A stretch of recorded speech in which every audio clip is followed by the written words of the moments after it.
Aujourd'hui, nous allons voir celui de la prophétie. Dis Amen. Amen. On a vu plusieurs dons. La guérison, c'est un don. Aujourd'hui, nous allons voir celui de la prophétie.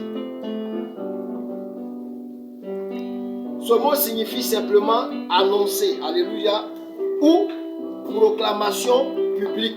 Un jour, je vous ai dit ça, proclamation publique, alléluia, annoncer ou proclamation publique.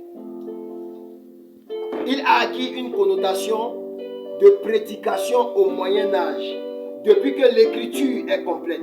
La prophétie n'est plus un moyen de révélation, mais elle se limite à la proclamation de ce qui a déjà été révélé par la parole écrite.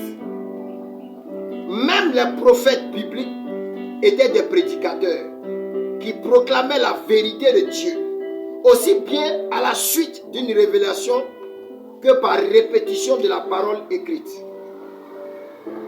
Alléluia.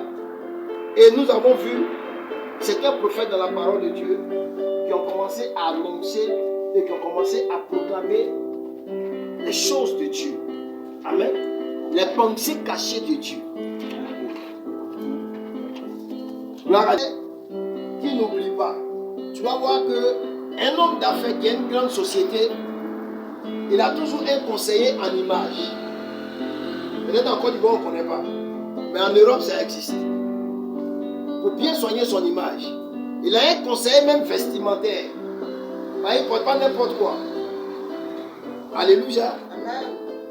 Non seulement ça, il va avoir un conseiller juridique pour tout ce qui concerne les choses juridiques.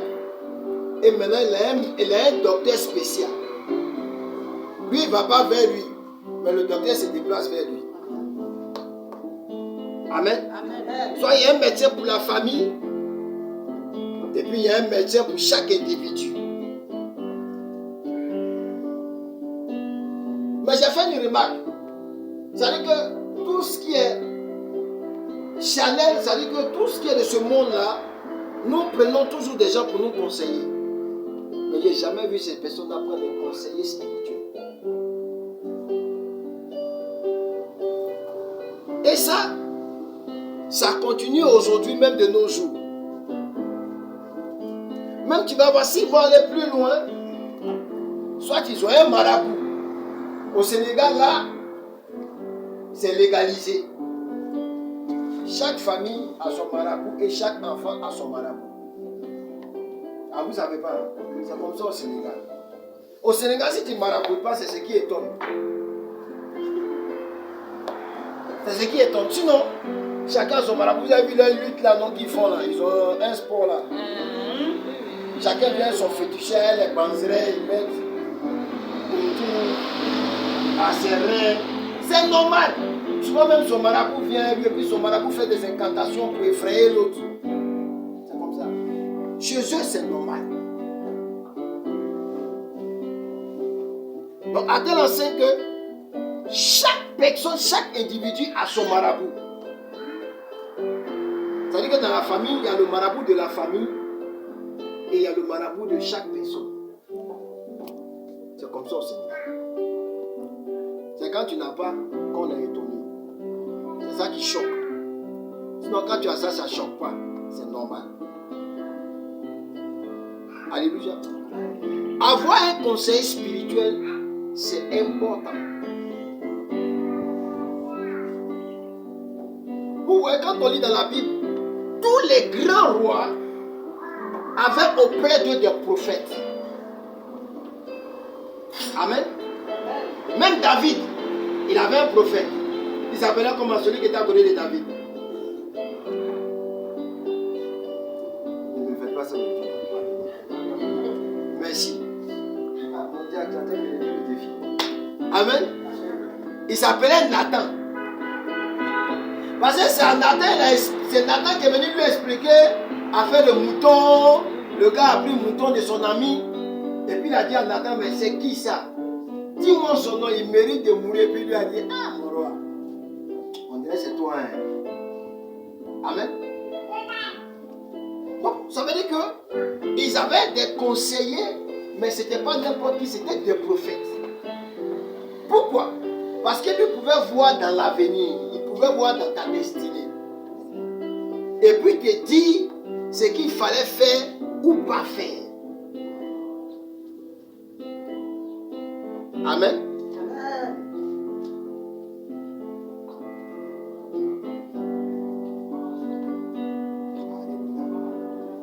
Même les prophètes bibliques étaient des prédicateurs qui proclamaient la vérité de Dieu aussi bien à la suite d'une révélation que par répétition de la parole. Les prophètes de l'Ancien Testament comme Ésaïe, Jérémie et Ézéchiel ont proclamé la parole de Dieu. Leur vie durant, compte tenu de la durée de leur ministère, seule une petite partie de leur prédication est rapportée dans la parole de Dieu. En tant que révélation directe de Dieu, ils ont certainement dû répéter de nombreuses fois les mêmes vérités révélées et insister sur certains éléments de leur message selon les besoins. Tout comme les pasteurs aujourd'hui répètent et expliquent la parole de Dieu écrite. La meilleure définition de ce don se trouve en 1 Corinthiens chapitre 14 verset 3. Allons-y là-bas. Prenons 1 Corinthiens chapitre 14 verset 3. Quelqu'un pour lire. Je ne veux pas que moi, je ne vais pas lire dans ma version, mais vous-même lisez. Tu as trouvé 1 Corinthiens chapitre 14 verset 3 seulement. Celui qui prophétise, au contraire, parle aux hommes, les édifie, les exhorte, les console. On dit quoi? Celui qui prophétise fait quoi? Il parle à qui? Il parle aux hommes. C'est pas ça?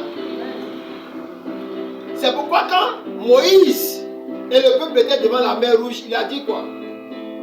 Les Égyptiens que vous voyez aujourd'hui, vous ne les verrez plus. Ça, c'était une proclamation quoi? Publique. Amen.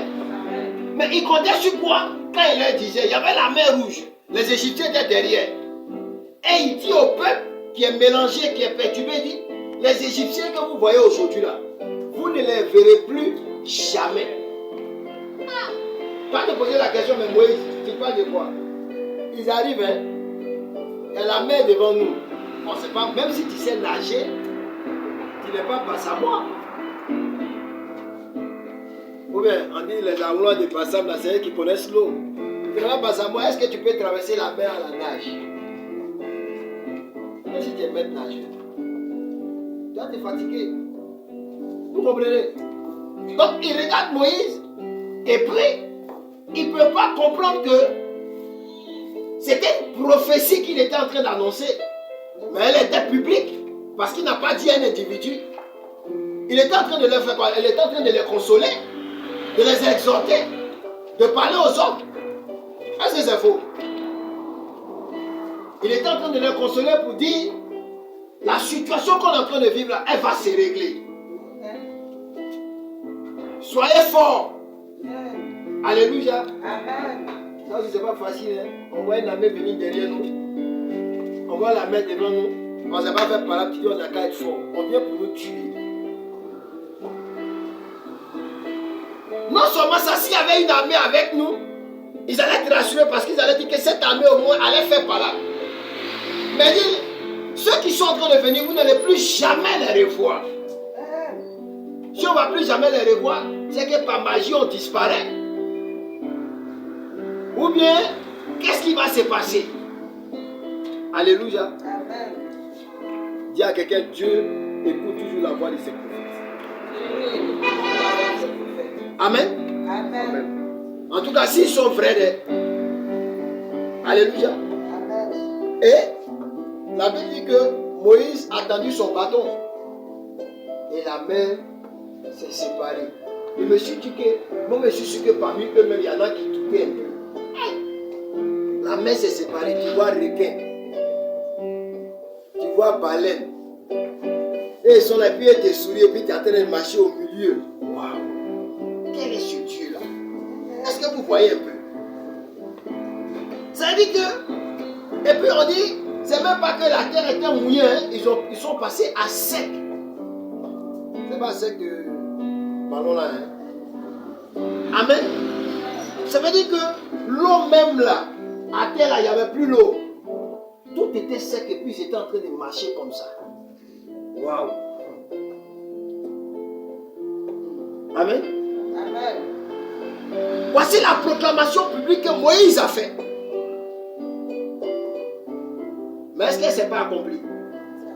Ça n'a pas duré. En même temps, il a tendu sa verge, son bâton. La mer s'est fendue. Quand Pharaon et puis son armée aussi, ils ont vu, on dit, ah, c'est que nous aussi on peut venir. Amen. Amen. Eux aussi sont rentrés dedans. Et ce que Moïse a dit, c'est accompli. Parce qu'on dit, Pharaon et toute son armée. C'est pas ce qu'il y a écrit dedans? Avec toute son armée, ça dit qu'il n'y a même pas il n'y a pas eu un rescapé. Eux tous sont morts. Il n'a pas dit vous ne les verrez plus, il dit vous ne les verrez plus jamais. Est-ce qu'ils les ont vus encore? Ils n'ont plus jamais revus. Dieu confirme toujours sa parole. Alléluia. C'est pourquoi il dit, celui qui prophétise, c'est ça non? Celui qui prophétise, au contraire, parle aux hommes, les édifie. Alléluia. Les exhorte, les console. Amen.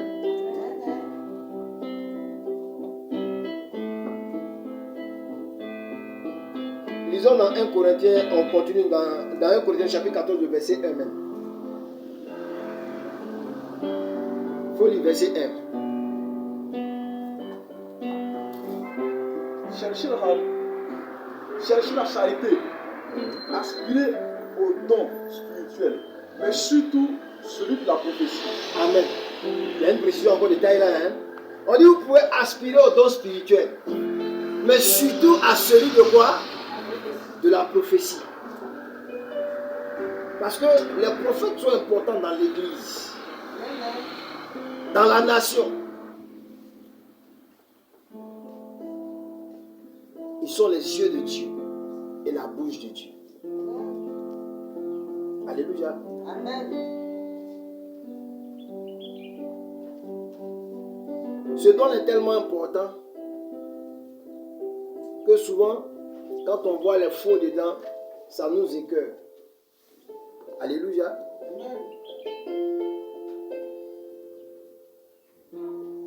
Parce que le don et le ministère prophétique sont deux choses qui sont différentes.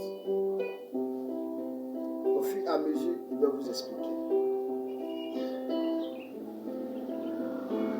Alléluia.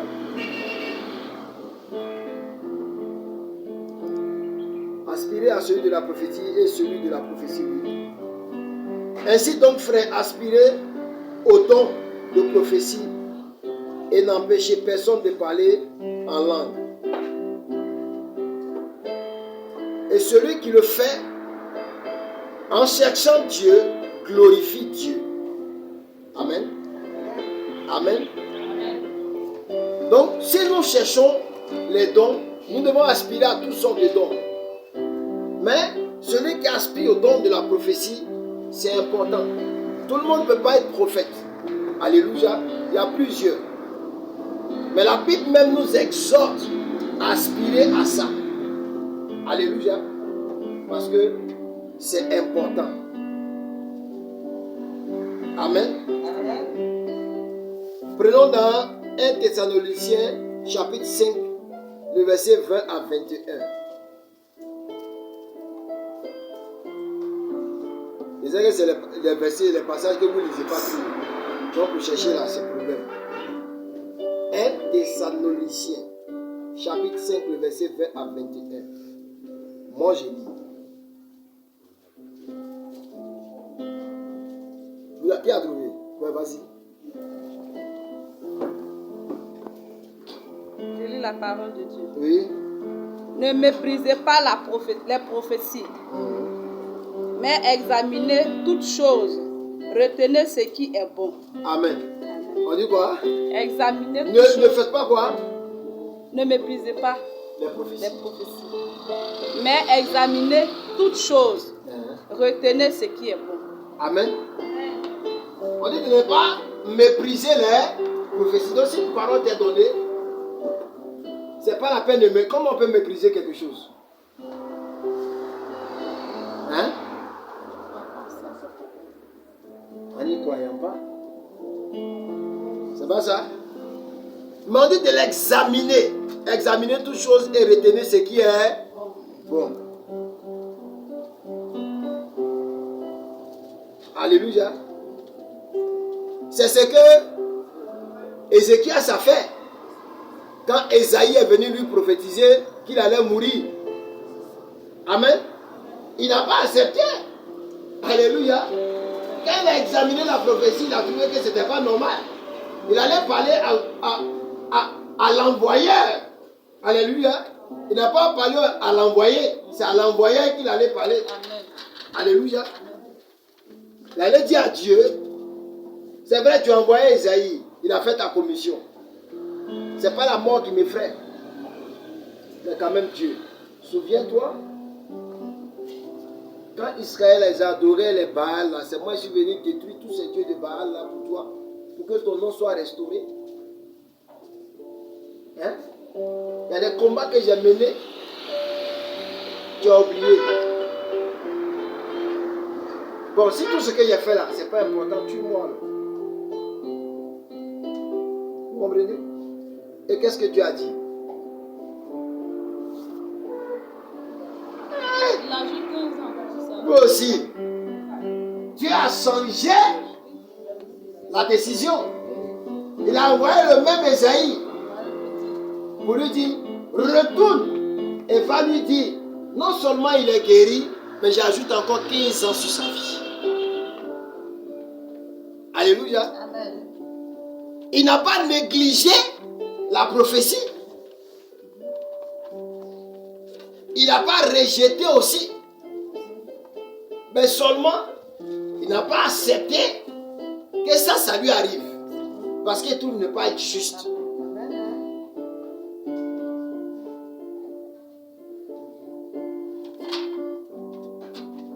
Alléluia. Amen.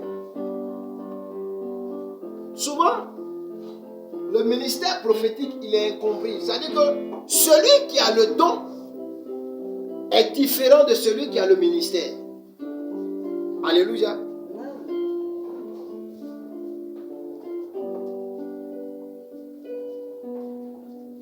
Vous allez voir, pour ceux qui font la remarque, nous on a fait la remarque, pour ceux qui font la remarque, si vous voyez ceux qui vont manifester les dons prophétiques, souvent, ceux qui manifestent les dons, souvent, ils ont besoin du mouvement de l'esprit. Si moi, je dois manifester le don prophétique tout à l'heure, j'ai besoin qu'on me chante des cantiques qui vont me transporter dans une autre sphère de Dieu. Afin que mon âme soit connectée à l'Esprit de Dieu pour que je commence à prophétiser. Donc vous allez voir, si maman veut prophétiser, elle n'a pas besoin de ça. Même quand elle est assise, que tu viens la voir, elle voit déjà. Parce que c'est son ministère. C'est différent. Elle n'a pas besoin de louange ou d'adoration, elle n'a pas besoin d'être transportée parce qu'elle est toujours dedans. Mais moi, pour que je manifeste ça, j'ai besoin des conditions. C'est pas mon truc. Mais si tu envoies une personne tout à l'heure qui a un esprit, il n'y a pas besoin de faire 3 jours de jeûne. À l'instant même, il fait sa délivrance. Ça, il n'y a pas besoin de louange, d'adoration, de disposition quelconque. Ça, c'est mon truc. Peu importe la catégorie des démons, peu importe la génération des démons.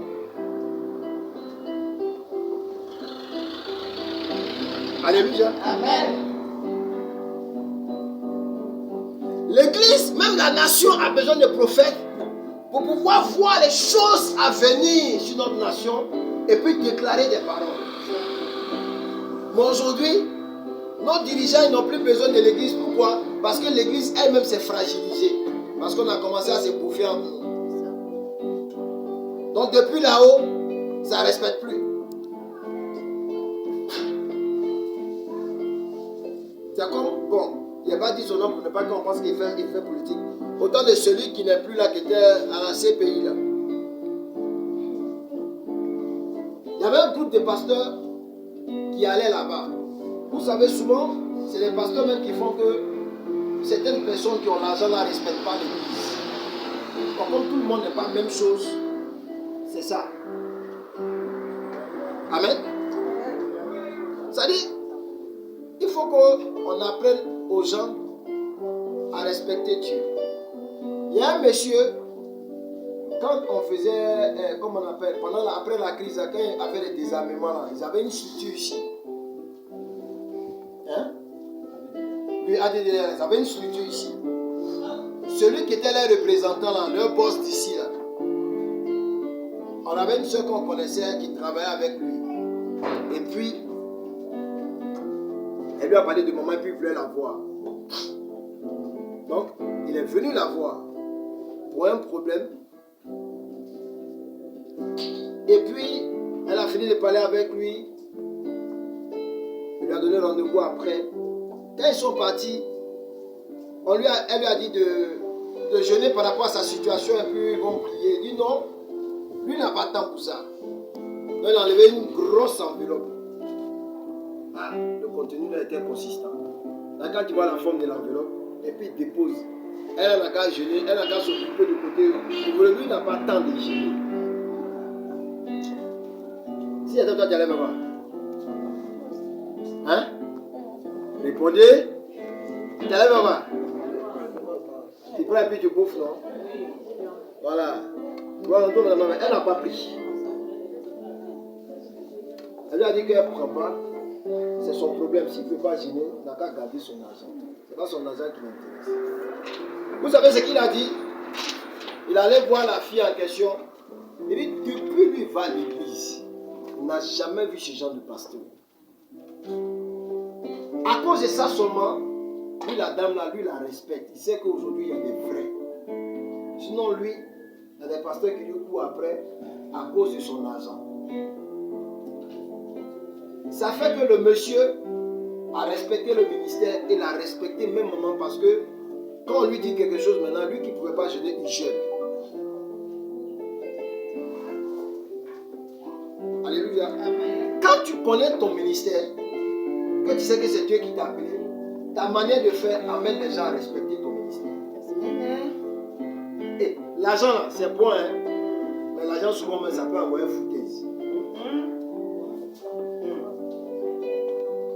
C'est pourquoi ceux qui me connaissent savent que si c'est si l'argent là, tu ne peux jamais te foutre de moi. Ne compte pas sur l'argent de quelqu'un. Malgré ton argent, si toi te dis la vérité, il y a des gens dans tes yeux pour te dire, si tu veux, il ne faut pas payer ma maison. Lui qui va appeler là-bas payer maison là. Alléluia. Amen. C'est ça. Donc quand les gens sont allés là-bas, aujourd'hui l'autre va. Il lui dit ça. Demain l'autre va, il lui dit le contraire. Après l'autre va, il dit autre chose. Donc il les a venus, il lui dit, ah, vous aussi, tu l'as aussi pas beaucoup. Hein. Vous avez vu dans les journaux, on dit que non, il a parlé mal au pasteur. Vous avez entendu ça une fois, non? Vous n'avez jamais entendu, vous ne lisez pas l'actualité. On dit qu'il a parlé mal au pasteur. On n'a pas parlé mal au pasteur parce que nous on connaissait l'histoire. Alléluia. Ça fait qu'aujourd'hui, on ne considère plus l'église. Pourquoi? Parce que nos dirigeants même ne font pas respecter le nom de Jésus. C'est ce qu'il a dit. Allez, nous-mêmes là, on ne considère pas notre Dieu. Donc comment les autres vont le considérer? Il y a une dame qui est venue, une musulmane qui est venue, on lui a parlé de nous, elle est venue ici. Elle cherche à ce qu'on prie pour qu'elle ait un enfant. On lui a dit, ok, il n'y a pas de souci. Si tu veux qu'on prie pour elle, maman m'a appelé souvenir. Si tu veux qu'on prie pour toi, voilà comment tu dois. Elle dit non, elle n'a pas de temps. Elle ne peut pas venir à l'église. On dit non, venir à l'église n'est pas un problème. Mais on peut te suivre en prière. Mais dans un premier instant, on va te dire de venir. On peut prier avec toi. C'est au fur et à mesure qu'on comprend. Elle a dit non, prier là même, elle n'est pas dedans.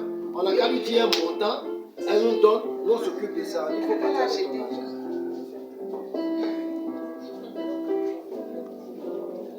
Va avec ton argent. Alléluia. Amen. Hey, tu vas dire c'est ton 300 000, 400 000 qui va m'intimider. On ne fait rien à ça. Il faut partir avec ton argent. La femme, elle était assise, elle était venue, peut-être, elle ne sait même pas comment elle s'est levée pour partir. Le problème, c'est que ces personnes-là aiment tellement marabouter qu'ils transportent le maraboutage dans l'église. Donc, si on ne veut pas prendre conscience que la manière de marcher avec Dieu est différente de vos consultations, vous allez penser que c'est la même chose.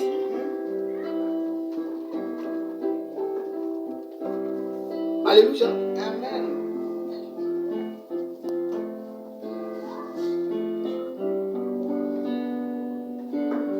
Donc, le monde prophétique est aspiré, c'est-à-dire que rechercher tous les dons, mais aspirer plus à celui de la prophétie. Alléluia. Amen. Parce que c'est important. Alléluia. Amen. Le prophétique est important. Il faut que chacun de nous comprenne ça. C'est-à-dire quand tu as un conseiller spirituel, et même quand tu as un prophète dans ta vie qui peut t'orienter, qui peut voir les choses à venir, c'est important. Mais le problème, certains ont ça. Mais le problème, pourquoi ils n'arrivent pas à voir certaines choses, ça veut dire qu'arrivé à certain moment, tu es tellement familier avec la personne qui devient ton camarade. Donc, quand cette personne devient ton camarade, l'onction qui est sur sa vie ne peut pas t'impacter.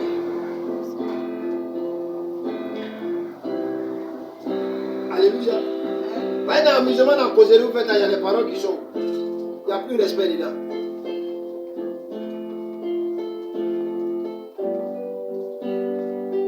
Comme je vous ai expliqué, arrivé à ce moment, il y a un homme de Dieu qu'on appelait Benson Daoussa, un Nigérien. Vous avez entendu, qui a entendu parler de lui? Waouh, cet homme-là, il était extraordinaire. On dit, arrivé à un certain moment, il ne s'amusait plus. Parce que même ce qu'il dit d'amusement arrive.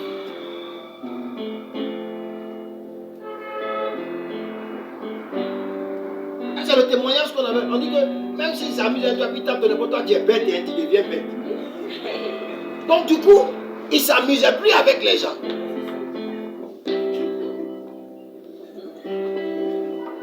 On dit pour lui, là, c'était arrivé à un certain niveau qu'il ne s'amuse plus. Donc, il part. Arrivé à ce moment, il ne parlait plus trop.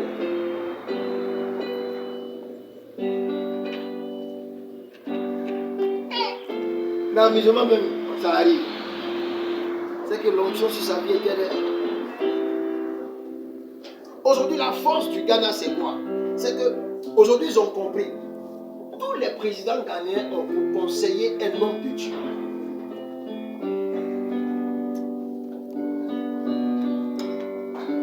Amen.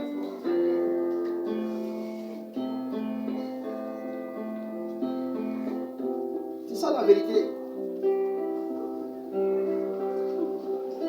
L'homme de Dieu qu'on appelle Dag. Vous avez entendu parler de Dag. Voilà. Quand on est parti à son séminaire, quand lui il organise, c'est la nation qui se met dedans. Même le président même se met dedans. C'est comme si, je ne sais pas si c'est en Corée ou bien en Chine, ça doit être en Corée. Le président coréen, là, lui, il est membre du service d'ordre dans l'église dans laquelle il est. Toi, tu peux accepter ça. Toi qui travailles seulement, peut-être où ça là, mais tu travailles où? Dis-moi un ministère. Donnez-moi un ministère, il ne faut pas y être ton épi, tu as dit qu'il t'inquiète. Dans la santé. Bon, toi, tu es directeur de l'hôpital. Et puis, à l'église, a dit tu es membre du service, c'est toi qui, tes employés, là, quand tu places chaise et puis ils viennent s'asseoir. Toi, tu as accepté. Non, on va dire ça facilement comme ça. Hein? Tu comprends, non? Ça veut dire quand tu as compris le service de Dieu, voilà pourquoi Jésus dit que quand les gars posaient la question de qui est plus grand, il dit le plus grand, c'est celui qui sert ses frères. C'est ça. Toi, tu penses que celui qui lave tes pieds là, c'est le plus petit. En réalité, il est plus grand que toi. Parce que servir son frère, ça dit que c'est un signe de grandeur. Le président de la République, c'est lui les membres des services d'ordre. Il n'est même pas le président des services d'ordre, il est membre du service d'ordre. On dit le dimanche, il est dans le tenue du service d'ordre. Et puis place chez le président de la République.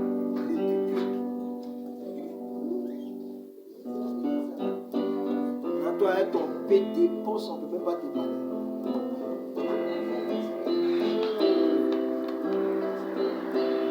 Avec ton petit poste là, on ne peut même pas te parler.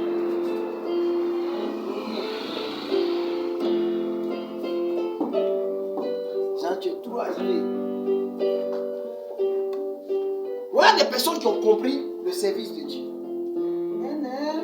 Donc là-bas, le président de la République, même avant de faire, comme on appelle, remaniement, mais quoi que ce soit, il consulte d'abord l'homme de Dieu, le prophète. Et puis c'est l'orientation qu'on lui donne. Il fait même au Togo.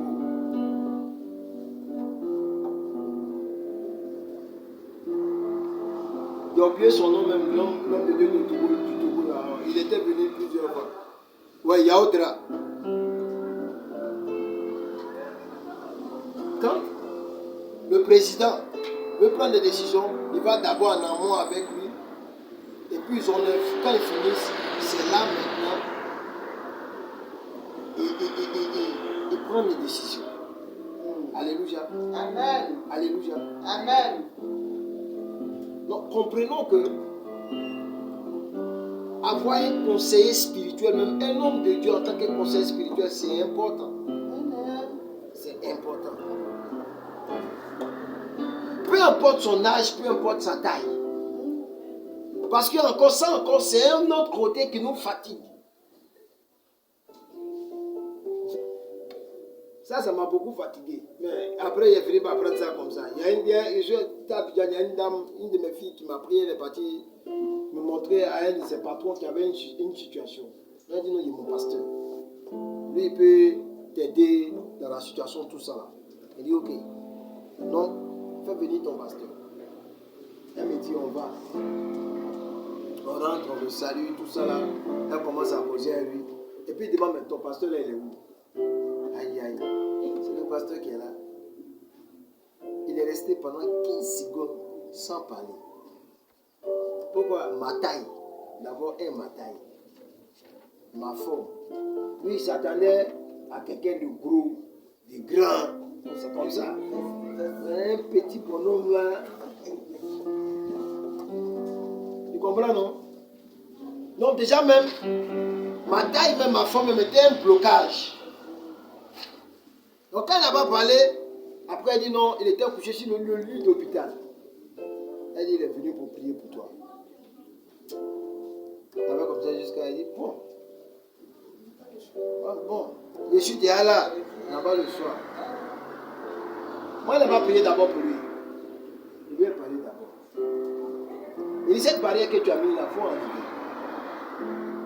Tant que cette barrière est là, je ne peux pas prier pour toi. Ne regarde pas ma personne. Mais regarde ceux dont je suis venu faire. Si c'était un médecin qui était là en face de toi, est-ce que tu allais faire ça? Tu allais avoir cette réaction? Non.